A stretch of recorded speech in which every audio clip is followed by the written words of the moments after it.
Graça e paz, galera. Bom dia a todos vocês. É um prazer imenso compartilhar esse tempo de leitura, de aprendizado da palavra do Senhor. E eu queria hoje compartilhar com vocês um estudo que falou muito ao meu coração, está falando muito ao meu coração. E o título do estudo de hoje é Abacuque, ainda que. Eu acho que nas últimas semanas talvez esse seja o estudo mais apropriado para esse tempo que nós estamos vivendo, esse tempo de crise, esse tempo de algumas incertezas, olhando para o Brasil, olhando para o mundo, mas sabendo que a nossa certeza absoluta é o nosso Senhor Deus, e nesse tempo a nossa fé ela é forjada e aprovada para glorificar o nome do nosso Senhor. Amém? Então eu convido você a abrir a sua Bíblia lá em Abacuque, no capítulo 3, e nós iremos ler dos versículos 17 a 19. Abacuque, capítulo 3, dos versículos 17 a 19, que diz assim: Porquanto, ainda que a figueira não floresça, nem haja fruto na vide, o produto da oliveira minta, e os campos não produzam mantimento, as ovelhas da malhada sejam arrebatadas, e nos currais não haja vacas. Todavia, eu me alegrarei no Senhor, exultarei no Deus da minha salvação. Jeová, o Senhor é a minha força, e fará os meus pés como os das cervas, e me fará andar sobre as minhas alturas. Glorificado e santificado seja o nome do nosso Senhor. Igreja, Abacuque, ainda que. Quando eu peguei o livro da lição, que contém as lições do semestre, e eu falei, vou já procurar saber, vamos começar a estruturar e procurar e entender um pouco mais. Quando eu peguei, eu abri o estudo e vi o título, veio na hora uma memória muito interessante que eu tenho guardado comigo no meu coração, que faz parte da minha caminhada de fé com Cristo Jesus.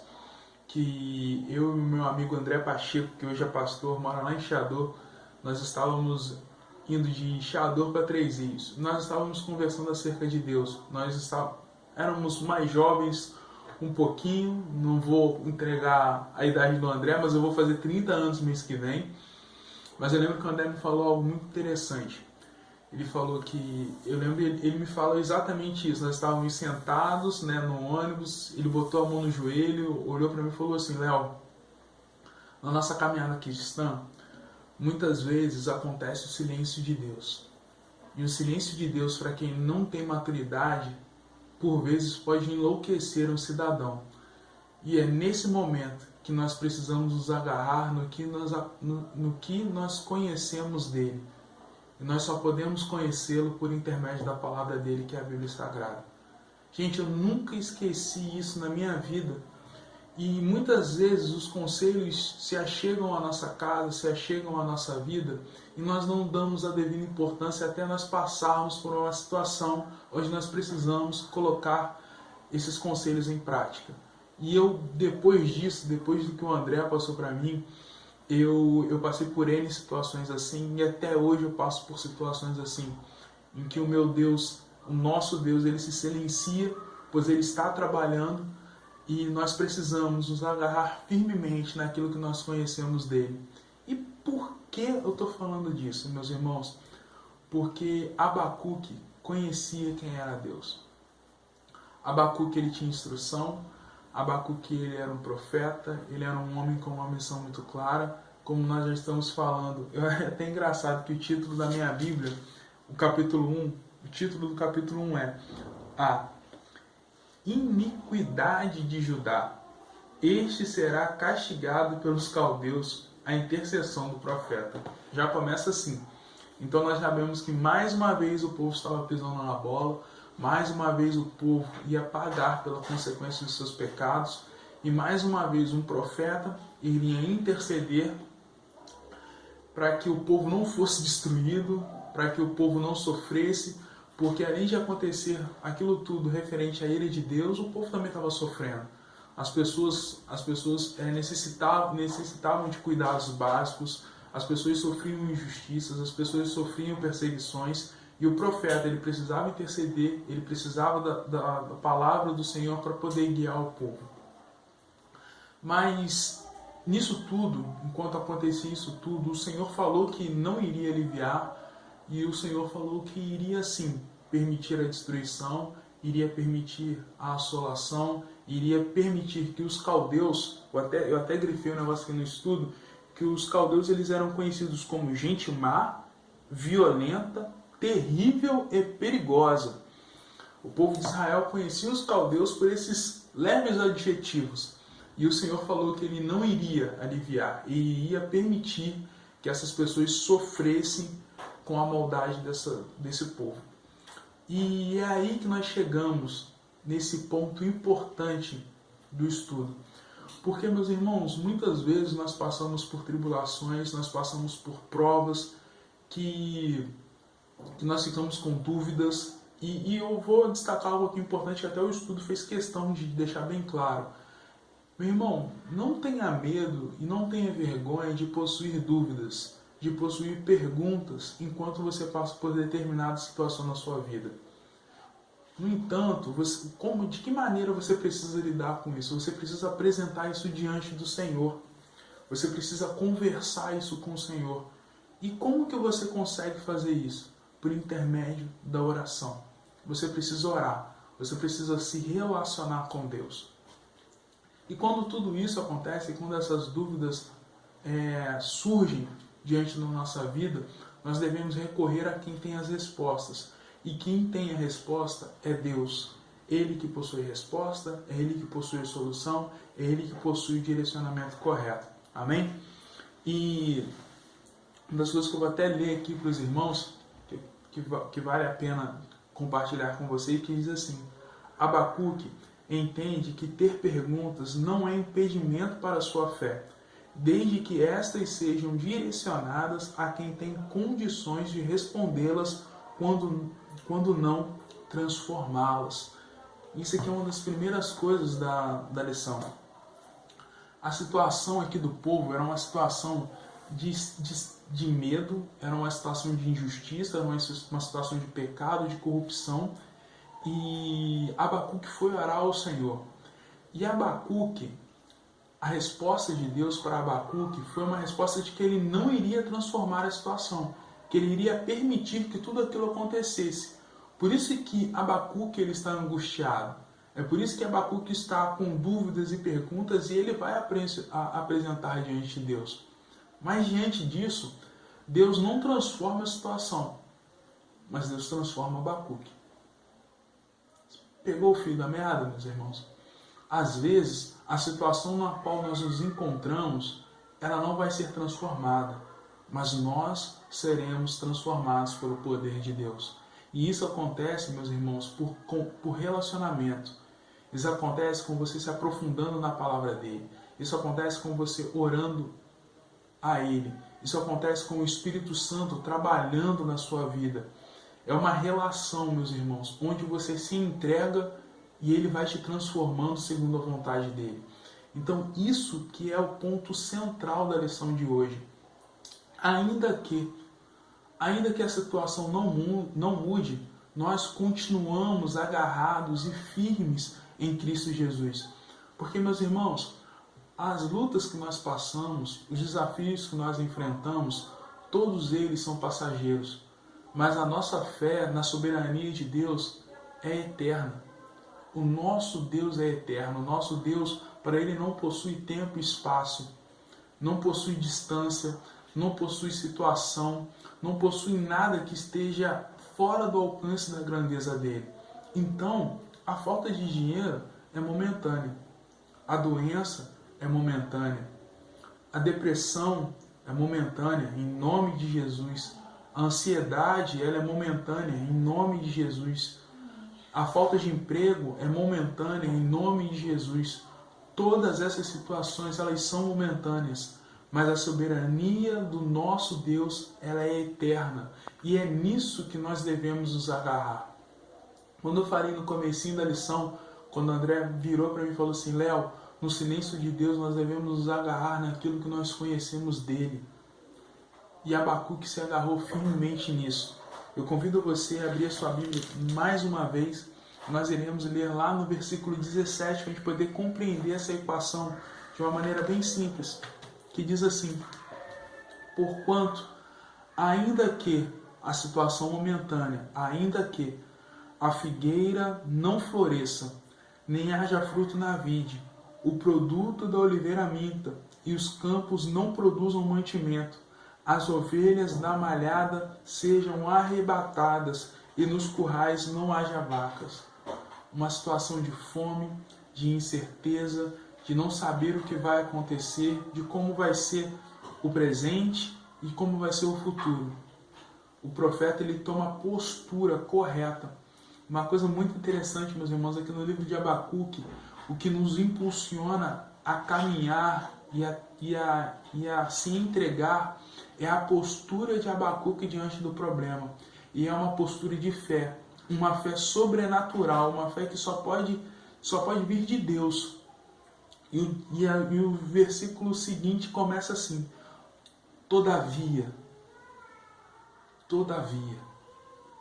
ainda que tudo isso aconteça, todavia, eu me alegrarei no Senhor, exultarei no Deus da minha salvação. Ainda que acontecesse tudo aquilo, que toda essa situação momentânea viesse a afligir o povo e viesse a afligir Abacuque também, ele iria se alegrar no Senhor. Meus irmãos, essa semana nós tivemos, meus irmãos, galera, povo, às vezes eu fico falando meus irmãos e esqueço que eu estou falando com vocês, me desculpe, a saudade é grande, mas essa semana no nosso estudo de célula, a Kézia falou um negócio muito bacana e muito pertinente, que muitas vezes nós vemos outras pessoas sendo abençoadas e nós não vemos a bênção que nós estamos há muito tempo pedindo pelo Senhor. E desse fio que ela puxou, o Senhor pôde esclarecer uma coisa no meu coração, porque é uma coisa que eu também tenho aprendido com Deus, que é o seguinte: nada acontece para a glória do nosso nome, tudo acontece para a glória dos planos de Deus.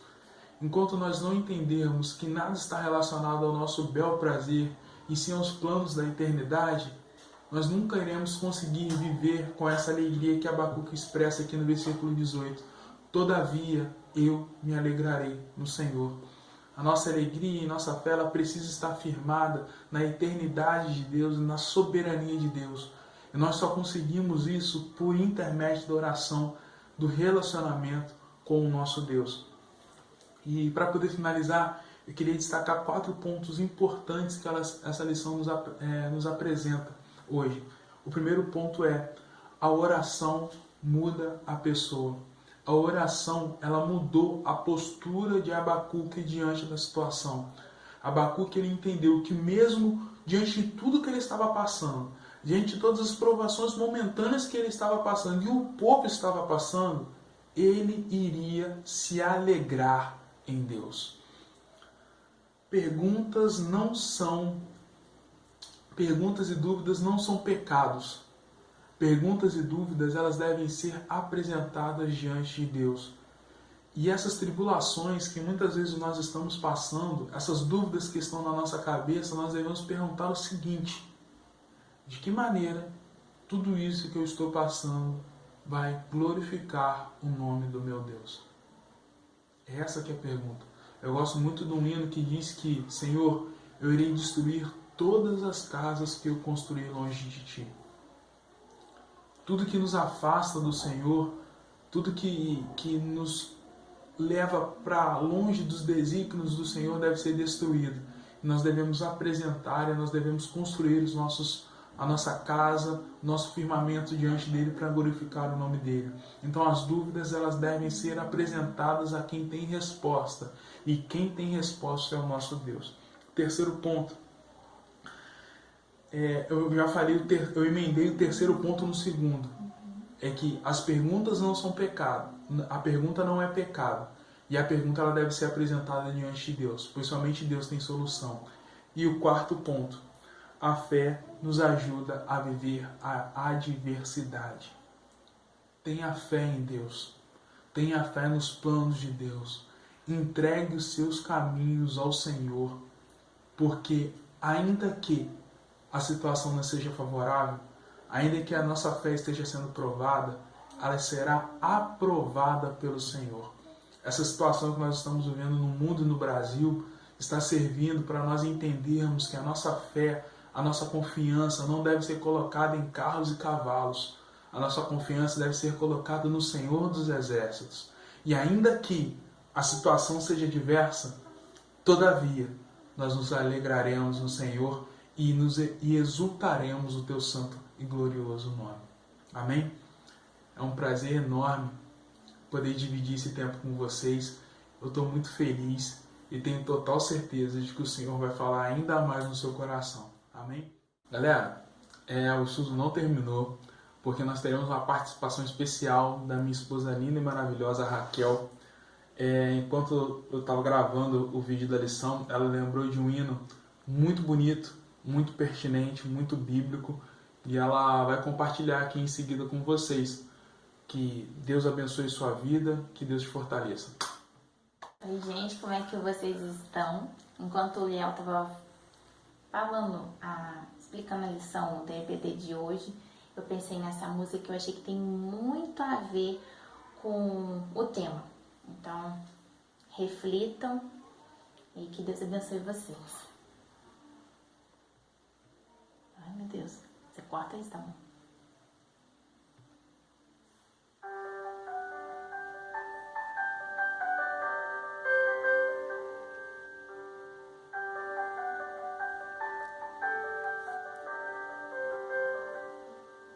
Meus pais me disseram que sábios não falam muito, que ao invés de falácias prefere eloquência dos atos. Falácia sem freio é virtude pros tolos. Atuar em silêncio é a glória de poucos. Se o Senhor tem ficado em silêncio, pode ser a linguagem do amor. Em um mundo que é tão barulhento, teu silêncio pode ser um favor. Eu aceito, Senhor, teu silêncio e o sigilo dos teus planos pra mim. Entendi que ao invés de falácias, por ser sábio, tu preferes agir em silêncio.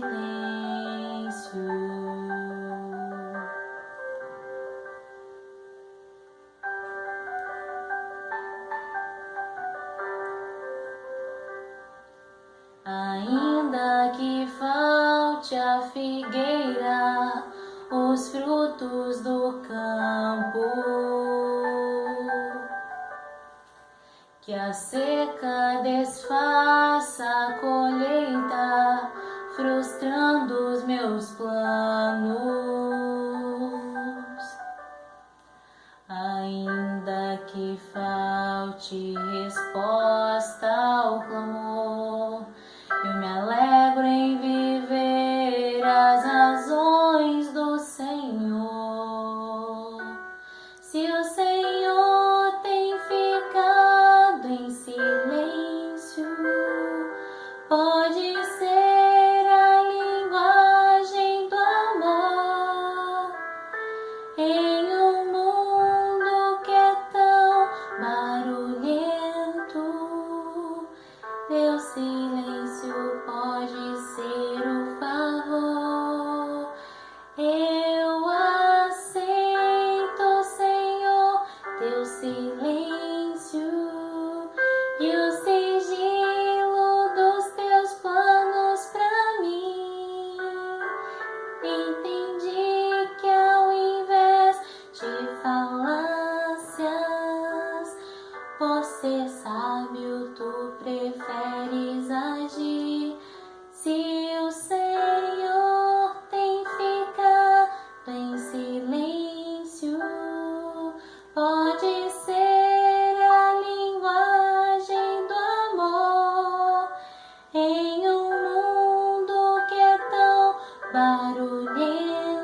teu silêncio e o sigilo dos teus planos pra mim.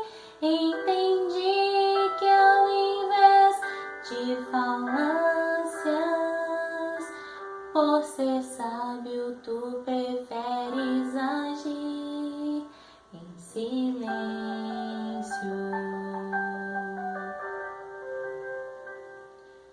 Por ser sábio, tu preferes